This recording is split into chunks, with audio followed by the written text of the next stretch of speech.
Magandang araw sa inyong lahat at nagbabalik na naman ang nag-iisang Sheena sa buhay ninyo. Samahan ninyo ako sa panibagong episode ng aking vlog. Ano na naman kaya ang magiging ganap ko today? Kamusta mga kasyoti? Sabado ngayon at guess what? Maaga akong nagising. New achievement unlocked. Agad-agad akong bumangon at niligpit ang aking higaan. Maliban sa pagiging responsable ay ayoko ring makita ni mama na nakalatag pa rin yun. Dahil pag nagkataon, siguradong ratatatatat na naman ang buong bahay. Ang ganda talaga ng tanawin sa labas. Nakakaganang mag-relax. Pero syempre, bago mag-relax, ay kailangan muna natin ng kape. Alam niyo naman na coffee is life ang Disney prinsesa ninyo. Pagkatapos kong magkape, ilang minuto rin ang lumipas ay naligo ako. Isang shower lang ay feeling refresh na ang Eabag. At saktong-sakto dumating si Papa galing palengke. Akala ko may pasalubong, yun pala sangkap para sa lulutuin niyang nilagpang. At heto na nga ang master chef ng aming tahanan, si Papa. Kung gaano ka-passionate si Papa sa pagluluto, ganun din siya sa paggawa ng apoy. Parang love life lang, kailangan mong magsikap para sumiklab. Habang si Papa ay abala, ako naman ay naglilinis ng isda. Alam niyo naman, teamwork makes the dream work.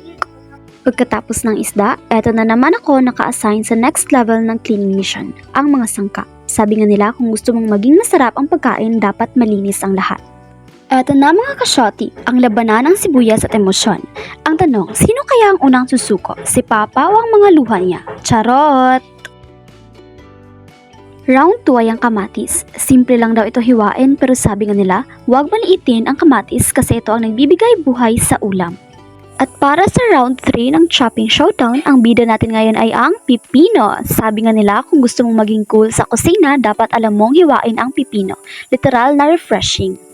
At ang final round ng chopping series ay ang luyang dilaw. Sabi nga nila, maliit pero malakas ang impact. Parang si Papa kapag seryoso na sa kusina. Pagkatapos naming ihanda ang mga sangkap, may panibagong task na naman ako, ang magpakulo ng tubig. At habang naghihintay ay lumapit sa akin ang aking kapatid at niyaya niya akong maglaro ng badminton. At syempre bilang supportive na ate, ay sinamahan ko rin siyang maglaro.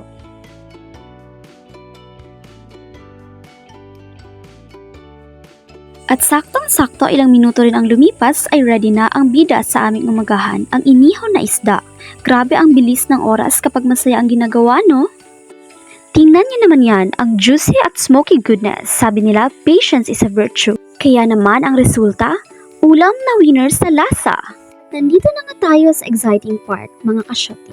Agad kong kinuha ang mga sangkap na pinaghirapan namin ni Papa. Akala ko mga kasyoti kakain na kami. Naka-ready na ang plato ko tapos biglang, may plot twist pala! Biglang hiniwalay ni Papa ang mga laman ng isda sa buto nito at hinalo sa mga sangkap.